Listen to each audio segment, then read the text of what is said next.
Sonia West. We're going to take you inside where the BC Extortion Task Force has a 4-month update. It's been 4 months since they started this task force. We're going to find out what they've come up with in the last 4 months. Have they done anything? It's questionable. It doesn't feel like it because every day we've got another shooting, another extortion, and we cannot keep up with the news. I'm reporting on one extortion and I get an email that another one has happened, or I get a phone call that another one has happened. Lots of victims. It's a very scary time in Surrey. Let's take you inside and see what the report is for the 4-month update. Good afternoon. Thank you all for joining us here today. Assistant Commissioner John Brewer, JOHNBREWER, will be providing a statement regarding the ongoing efforts of the BC Extortion Task Force. Once he is done, he will be available for questions. Thanks, Vanessa. Good afternoon, everybody. I'm Assistant Commissioner John Brewer, Criminal Operations Officer for the BC RCMP. Today I'm providing a brief update on the BC Extortion Task Force's ongoing efforts to advance investigations. January 17th, 2026 marked 4 months since the BC Extortion Task Force began its official operations. While this date marks the official announcement of the task force, joint force operations within the RCMP and the collaboration with municipal policing partners have been in operation for some time now. Coordinated efforts utilizing combined resources have continued to gather evidence and demonstrate the importance of collaboration across law enforcement agencies. The task force to date has taken conduct of 32 separate files from jurisdictions across the Lower Mainland. Investigations are analyzing physical, digital, and forensic evidence to establish linkages and advance investigations towards enforcement into identified cluster groups.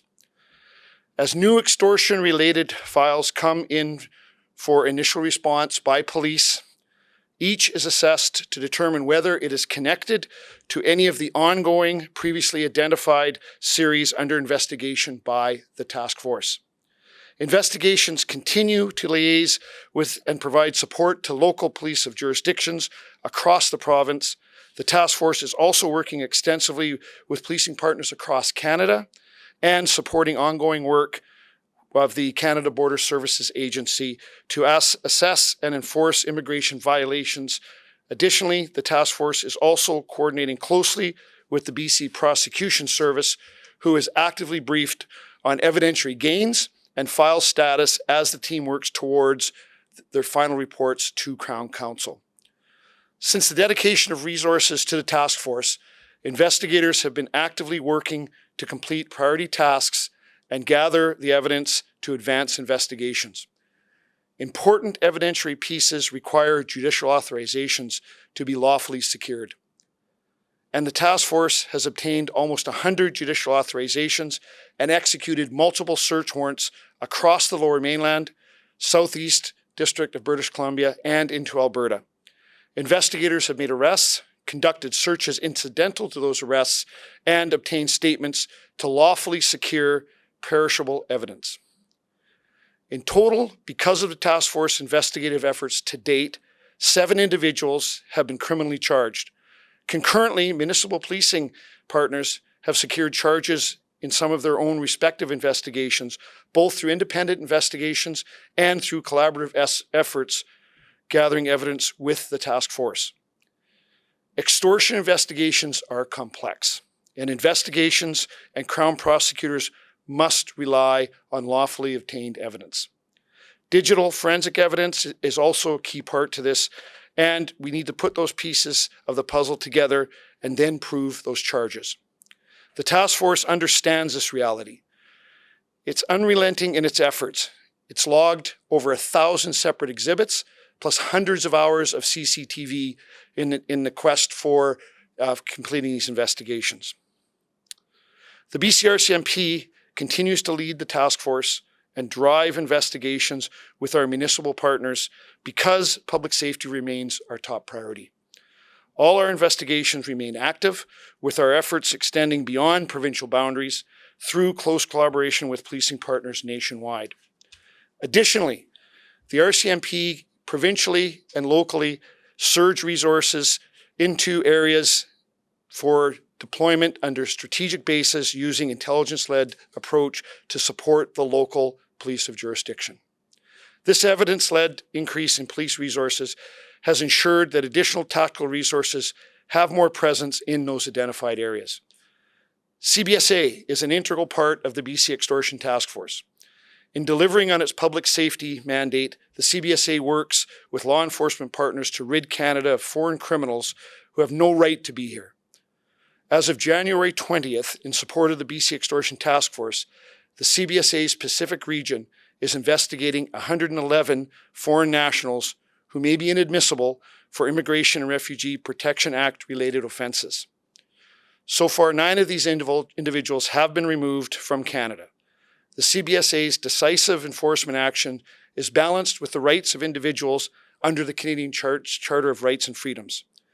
Making a refugee claim does not exempt lawbreakers from the consequences of their actions, and the CBSA continues to aggressively pursue the removal of extortionists attempting to evade justice by abusing Canadians' concern for genuine refugees in need of protection.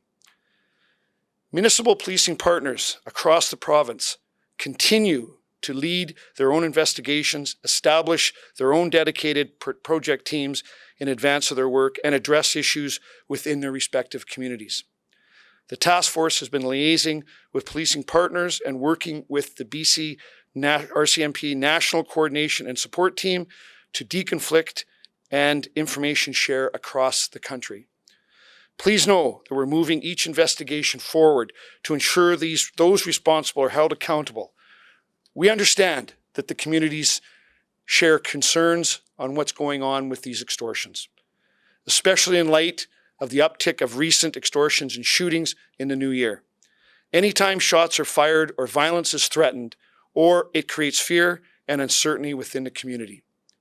We continue to work with our partners in the task force, specialized units, and with police of jurisdiction. We've taken a multi-pronged approach to ensure each file is investigated properly. The combined strength of all agencies involved ensures that the necessary experience is available throughout the province and across the country to ensure these investigations are moved forward. Thank you. I'll now take questions if there are any. Mr. Brewer, yes. Shootings galore.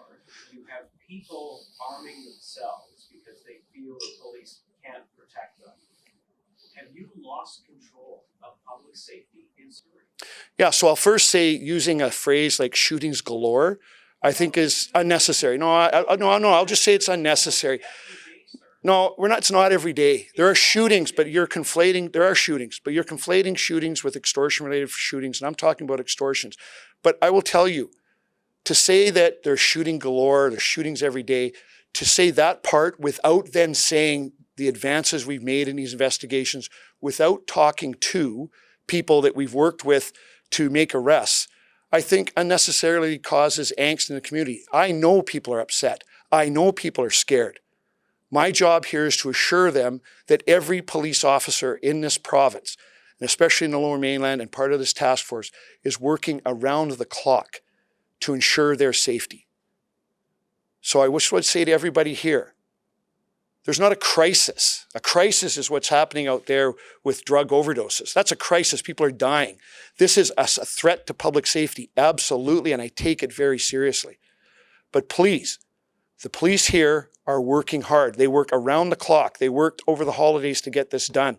All I'm asking is that while you're reporting the news on those extortions, also please be fair and report what police are doing, both the local police, but also the BC RCMP and also nationally. I just want to be very clear. You now have situations where people who say they have reported extortion threats to the police for weeks and do not feel they're being protected. They are now arming themselves and returning fire. I just want to be clear. You don't think that constitutes a crisis? What I will tell you is that you just conflated an incident that's currently under investigation and make it sound like that's ongoing across the area. Every time an extortion is reported, we take it very seriously. We do make contact with these people. I've explained numerous times, these are complex investigations. They take time to be done properly. I am not going to allow any police officers under my command or within this task force to cut corners and take chances that when we get to court, these cases will fall apart. I will not allow it. You say you've made arrests. You say you've conducted search warrants. Why haven't the shootings, and let's be specific, the extortion-related shootings stopped? Because it's an ongoing issue. There are multiple groups involved in this. We've dealt with a number of the groups. We've made arrests. We've seized lots of evidence towards that. We've got people before the courts, charges laid. We've had people deported. This is not one group or one individual. These are multiple groups conducting these extortions. And we are dealing with them. And the task force takes those that had the most threat to public safety. They're working on those. And they're providing support to all the police jurisdictions for all the other extortions in their areas. Somebody else with a target apparently returning fire after being targeted, how would you differentiate between, let's say, lawful self-defense in that situation and vigilante? So in my mind, when people take the law in their hands for any reason, the chance of people getting hurt is exponentially greater. There's no need for anybody to take the law in their hands or engage in overt acts of self-defense here. You are going to endanger yourself and you're going to endanger your neighbors. They're already in danger of being shot. Well, and it doesn't help if someone wants to go out and try to shoot back at them, does it? Well, that's what you would do. Wouldn't you? I'm a trained police officer. I've spent hundreds of hours on the range. I've done hundreds of hours of training to ensure when I pull my firearm, I assess when to use it, how to use it, and I'm responsible for every single bullet that goes out that round, out that chamber. That's my job, and I've been trained to do that. I don't know if there's anybody else that's been trained to do that. Yes, Ms. Sims. Mr. Brewer, I appreciate the fact that you are holding this media availability, and I want to thank you again for coming onto the radio this morning and answering our questions there. I read the press release you made, and it is very long. It is. And I would say the average person reading it is going to go through it and say, wow. Correct. Right? Yes. I know the police, from your perspective, is working very, very hard. I want you to look at it from the perspective of people who are at the receiving end, who get the phone calls, who have young kids at home, Yep. whose houses are being fired at. And what happened in the Bear Creek area with somebody inside shooting out was something that we have been raising alarm bells about, because we hear about this in the community every single day. People are feeling if the police cannot protect us, then we have to protect ourselves. Right. And I tell everybody, report and do not take the law into your own hands, because we don't want anarchy. At the same time, when people see the results you got so far, they are going to be thinking, and with all due respect, 2 cases a day since January, that's according to the SPS report, 8th shooting today, this morning at 4:30. And I'm only talking about extortion-related shootings. And when that happens in 20 days, people are saying this is an emergency in the city of Surrey, not for all of Surrey, but for the South Asian community. What assurance are you going to give them about their safety? Yeah, thanks for that. And thank you for the messaging I know you have been putting out there. It's been consistent, and I thank you for that. Make no mistake, I take this serious. When someone reports that their resident's been shot, their business been shot at, they've been threatened, every good police officer puts themselves there. And so do I. This is not some abstract idea to me with people I don't know and don't understand. These are citizens that trust us to keep them safe, and we're doing everything in our power to do exactly that. And I would say that when someone feels that they're so at risk they have to take their law in their own hands, here's what I would say to them. Don't. You're risking harm to yourself, but to others. Let the police do their job. Give us the time and distance to the job. Yes, there's been an uptake in the new year, but as I said on your show earlier, we are not on our back feet anymore. I made that statement in the very early times of this task force. We are moving forward. We are now actively hunting these extortionists, and they know we're hunting them. Make no mistake, right? They are changing their MO because we're hunting them, and we will continue to hunt them. We will root them out from every dark corner they try to hide in, and we will either put them before the courts or they will be deported. What can you tell us about your coordination with Indian law enforcement, Indian officials, and have any of your investigators traveled there to learn more about the individuals that you say you're hunting? Yeah, so members of the federal side of the RCMP, they continue that side of the work to liaise internationally on that. They work with the task force. We share the evidence we have with them, and it's their job to be forward-facing with international government on that. Right now, the gunfire is happening in Surrey. The people who are doing the firing are in Surrey. Yes. And the ones they're firing on are in Surrey. Yes. These are taxpayers in Surrey, these are business community. And Mr. Brewer, you need to hear, they're talking about not just leaving the city, some of them are talking about leaving the country because they feel unsafe. Many are not reporting, many are paying because they feel they've got no protection. What kind of protection guarantees are you providing for those who have been threatened and who you know their places are being fired at? The house in the Bear Creek area, without naming the house or the individual or the business, they were getting warnings, they're being fired at. The day before, they got the message again. They shared it with the police, and yet there was no police presence nearby when the shootings occurred. Because of that, I can tell you, my phone rings constantly. People are saying, are we at a state where we have to look after ourselves because the police has failed? This lack of confidence in the police system is scaring people like me. So I need to hear a strong message from you about individual safety for the victim. So here's my message. If you are or have been a victim of extortions and you feel you're unsafe, you need to contact your local police jurisdiction. Every one of those police agencies are working with the victims. Every one. They are getting the support they need. Sometimes, yes, they're asked to do things to change their lifestyle. Well, we assess further and make sure they're protected. But I will tell you that if you have lost faith in the police, that is misguided. The police are out there, they're doing their job, both locally and provincially and nationally. We are surging resources into Surrey specifically from around the Lower Mainland. Provincial units continue to be presence patrols in that area to target those areas, most likely based on the intelligence we have at the time, to be subject to either extortions, right, where they're drive-bys or with shootings. We are doing that. Do we get everyone? No, we do not. But after the fact, we are gathering all that evidence, and it's pointing us towards things such as vehicles, people, residences, and we're working on those residents. That's why we've made so many arrests. That's why we've conducted so many search warrants, because we are using that information to go after those people. So who is in charge of the safety of the victim, the safety plan and everything? Is that your task force or No. is it the SPS? So the local police jurisdiction is responsible for the safety of the individuals. The task force works with them to provide intelligence with them, and so that they can formulate the most comprehensive plan they can for that individual or group's support. Should they no longer be? Do you perhaps have too many cooks in the kitchen here?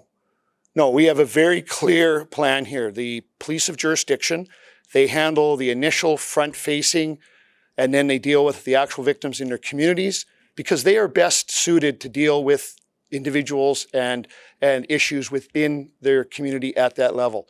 The task force works with them and works also with the federal side of the house and other agencies such as CBSA. And then the task force will work with other police agencies that are provincial to surge in as required. So then the task force falls under me. We have coordination meetings. We talk daily. I talk multiple times during the day with the province on this to ensure we have the resources we need. Working closely with Crown prosecutors, for example.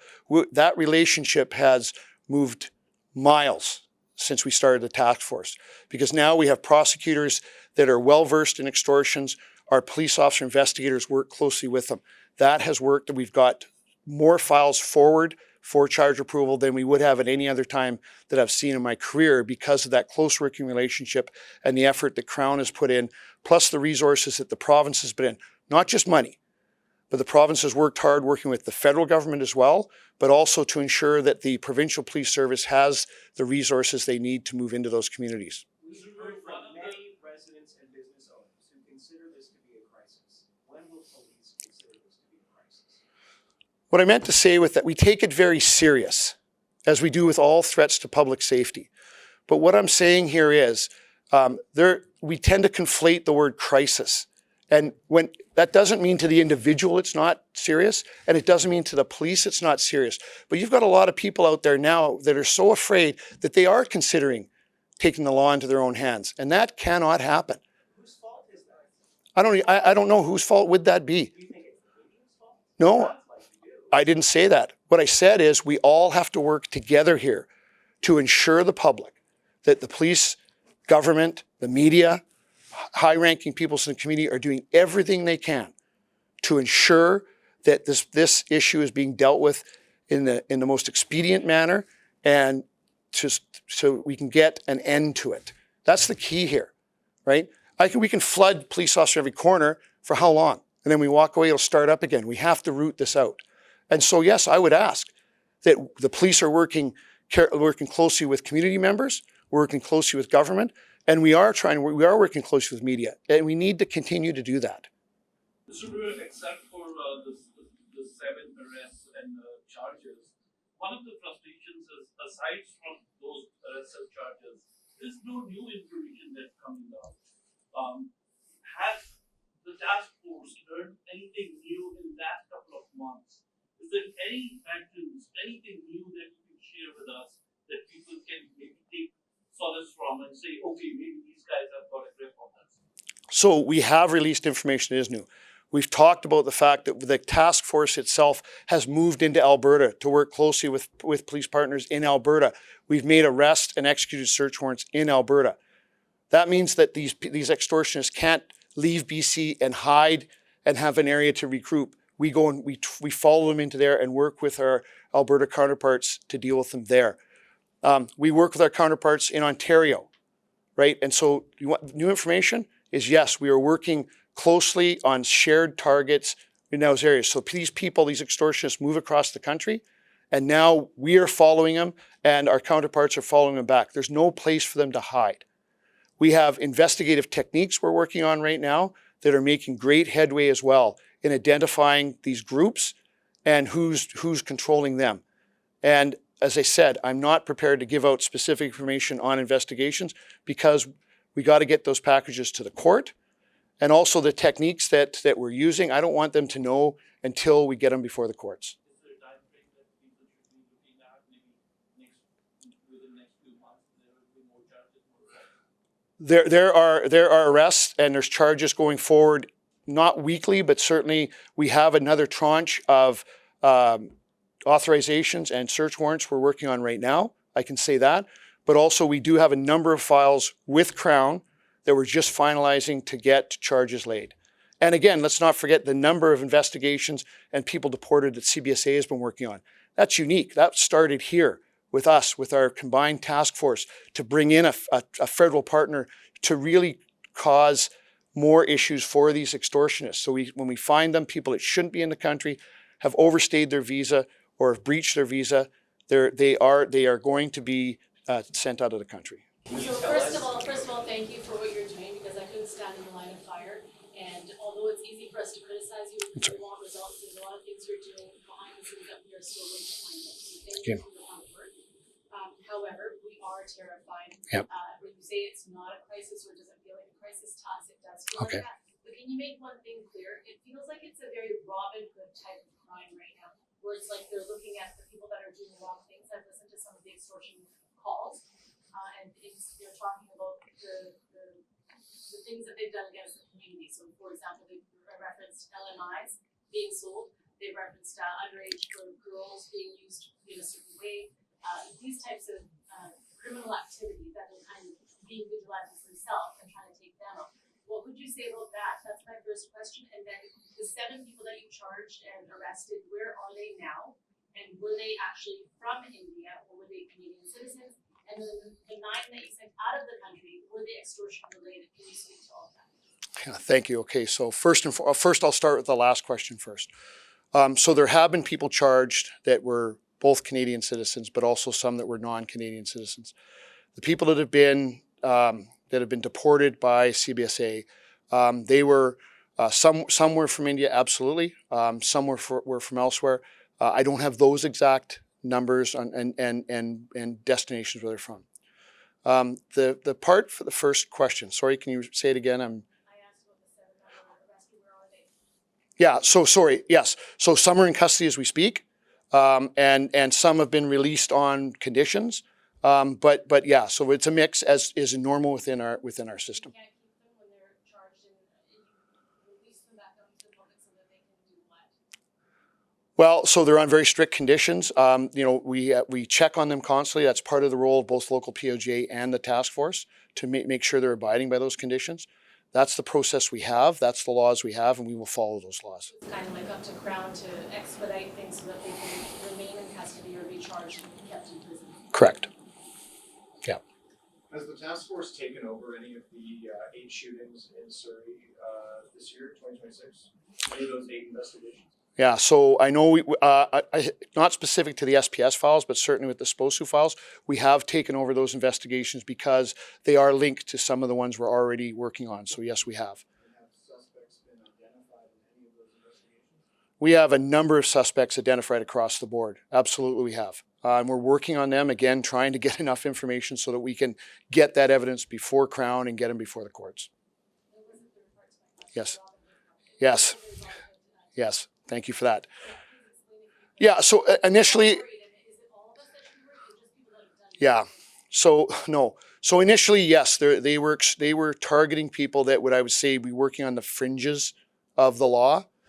It's now expanded, and that's why, and Ms. Sims has been very good in her show to talk about that once that group had been used as much as they could, they've moved on to other citizens. That was the expansion. And that's when it really came to the forefront of police, when law-abiding citizens started to come forward and say, I'm being extorted. And that's when we realized we had to stand up the task force. We did stand up the task force. So again, well, I do believe there are people that are paying. I do believe there are people that are not reporting. It doesn't matter who you are and where you are, you must report it, okay? And we will take it serious. Doesn't matter who you are, we take this serious, and we will work that file to the full extent we can. I think we're one last question. In the past, the RCMP have put up names and pictures of gangsters, warning the public that if you're near them, bullets can fly. Very well. Why not put out names and pictures of the extortionists you've identified so far? People recognize them and know who they could associate with. Could that not lead to an arrest? So we have individuals we've arrested that have not used firearms. The majority are not involved in firearms related offenses. The ones we have, that's something that we could look at. We have to work closely with Crown on that. We got to make sure that these people are before the courts. This is not just people out there and we have a duty to warn. These are people that are before the courts, and we got to be very careful that we do not jeopardize the court process, especially with people who've taken the time and effort and invested in to get those charges before the courts. Just want to ask one more. You say there's multiple groups, multiple networks involved. Are any of those networks, do police believe their home base is in BC or in Canada, or are they getting orders from out of the country? Are you able to comment? There's nexus. Some are from local within the Lower Mainland. Some are associated across the country. Yes, we are investigating to see if there are tangible links from outside the country. But right now we are focused on those that are in the community locally here or in the greater area. And then, as I've said, we've worked with Alberta, and now we're working into Ontario as well. So it's a mix for sure. So we heard from the Extortion Task Force, the 4-month update. They've had 7 arrested, charged, and now they're just waiting to find out if they're going to go further with that. It's up to the Crown Counsel if they want to keep them in jail or release them. Right now, they're not in jail. They're actually released, but on terms where they're being watched by the RCMP.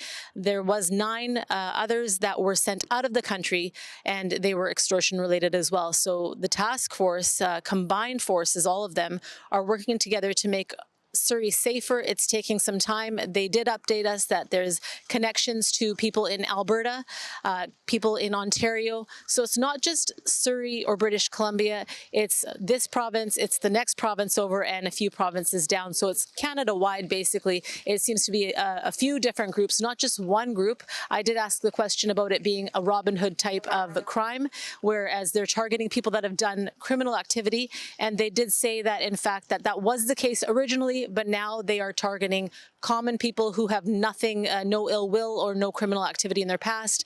So it is kind of spreading. So let's keep you updated on as this continues. So thank you for watching, and we'll keep updating you. I'm Sonia West. Thank you for watching.